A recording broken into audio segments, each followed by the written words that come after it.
This is a traditional subo vase. It has to fit your hand in because we do a lot of mechanics, so it's very important to have that style. This is from a palm tree.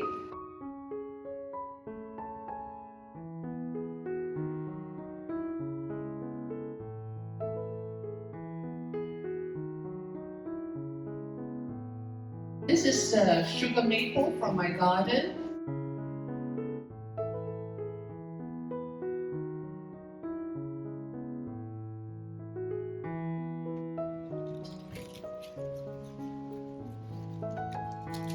It is very nice and very important to put a little bit of leaf or something to cover the vase, so that you incorporate, so the vase is not separate from your arrangement.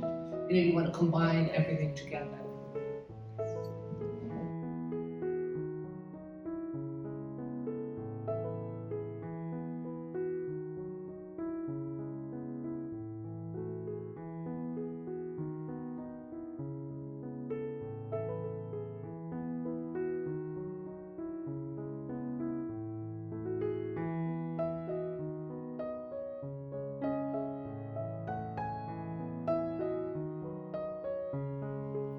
And this is my first arrangement.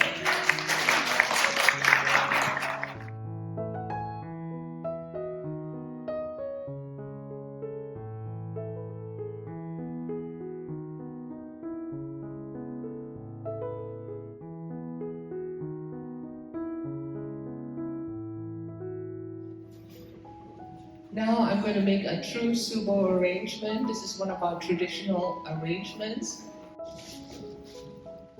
This material is viburnum, and it's from my garden.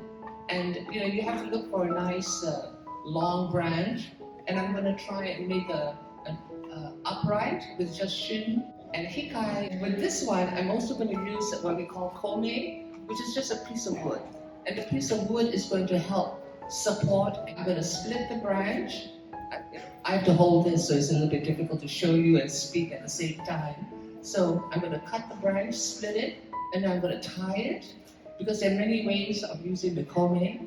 And I'm going to use the soy hidome method, which is split and then put a stick in it so it doesn't move.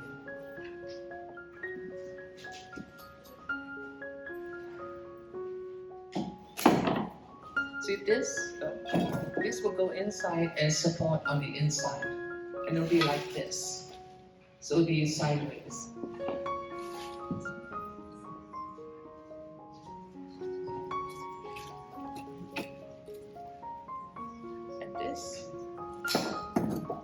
And this is very important. This angle cut we call it jikadome, which is a direct method. If the branch behaved itself, I could just put it in and it will stay. And this is important because this is on the side of the container. So if you put it like this, it won't stay. But if you have it at an angle, then it will sit against the container. And in the jikadome style, you put here with no mechanics. And I'm also doing this branch, so I want to thin it out because I want to complement nature and not copy nature.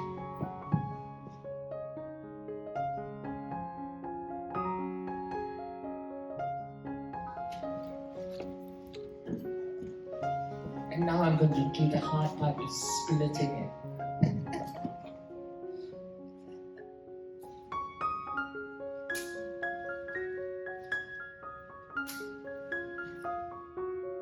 This.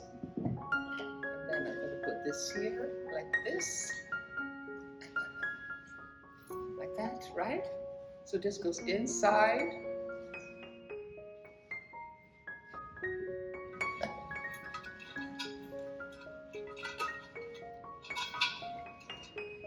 See?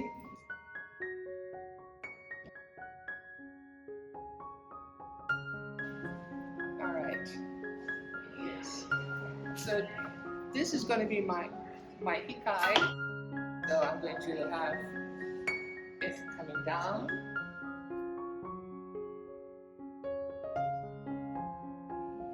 And now this is going to behave itself.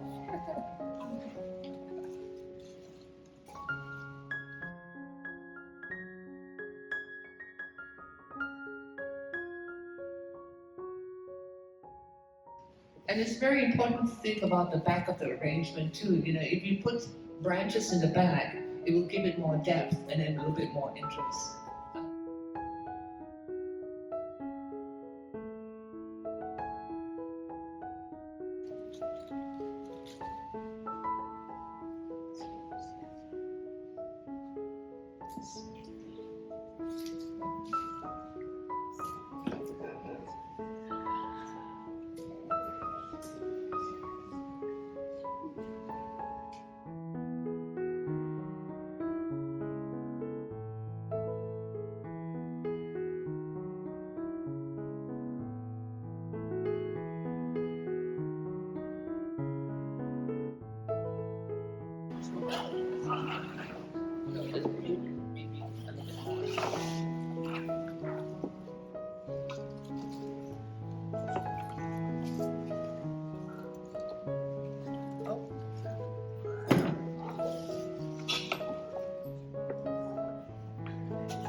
And this is my super arrangement.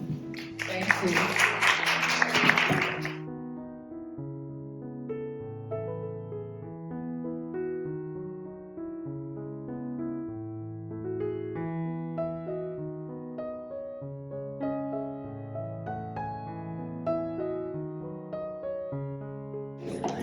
And here I have a traditional bamboo container. This is a sable palm, and you can bend it when it's fresh. And then I save it because it turns a beautiful yellow color. I like to spray paint things. I let some of the natural yellow, and then I just spray paint it.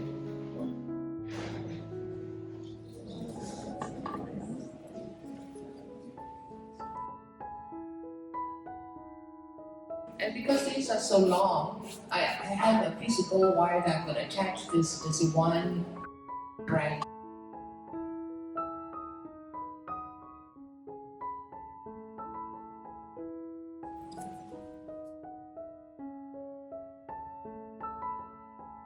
And here I've attached a piece of wood to this piece because it wasn't long enough, and also I can manipulate the way it bends. And this comes from a smoke tree. You know, you combine different colors of red. It's very complementary to the arrangement.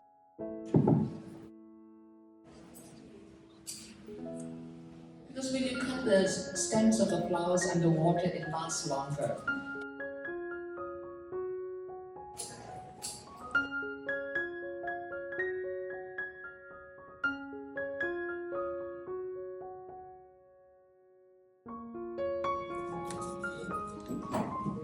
And funny thing about chrysanthemums, they really don't like you to cut their stems. If you break them, the ends, it's much better for them.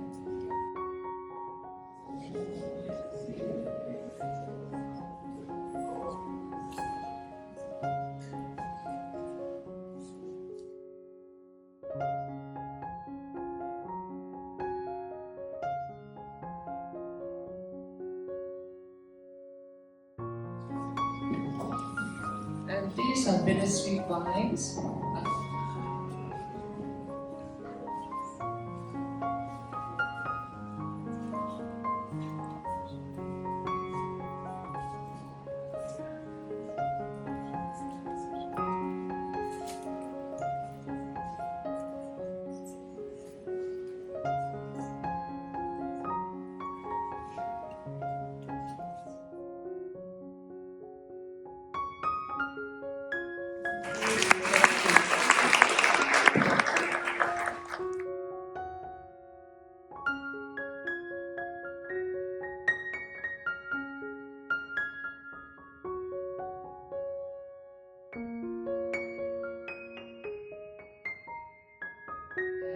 These are very old containers from the 60s.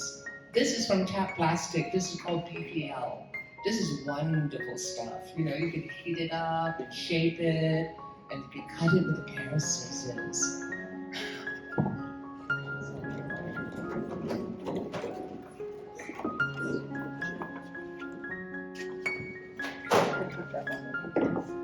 I'm just going to show you a small amount because it takes a while to cut and do stuff with it, but I'm going to show you what you can do.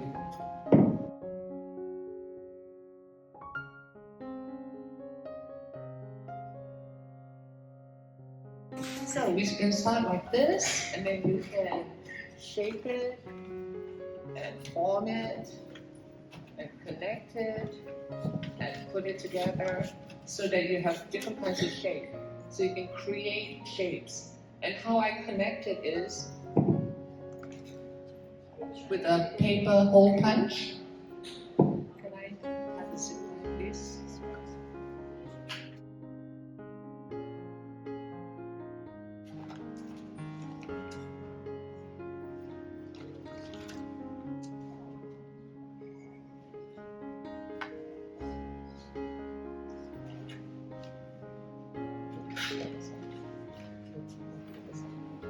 So you see the zip ties. And the nice thing about zip ties is made out of nylon. So you can take fabric dye and you can dye it any color you want. So I created these loops here, and I'm going to put it in my vase. And then I'm going to use flax. And it's pretty stiff. And what you want to do is remove the vein. Because once you remove the vein, it's more flexible. So pull out the vein. When you bend it this way, it usually crinkles. It has a crinkly edge. But if you bend it backwards, it's smooth. It doesn't crinkle because the edge is always turning in. Because when it dries, it curls this way.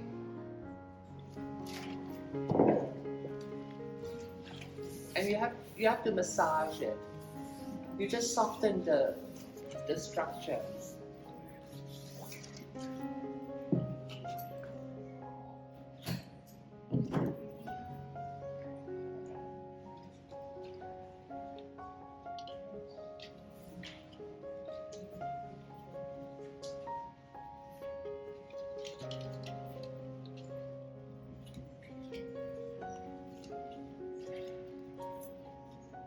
Bend it so it comes over the front.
So that's my final arrangement.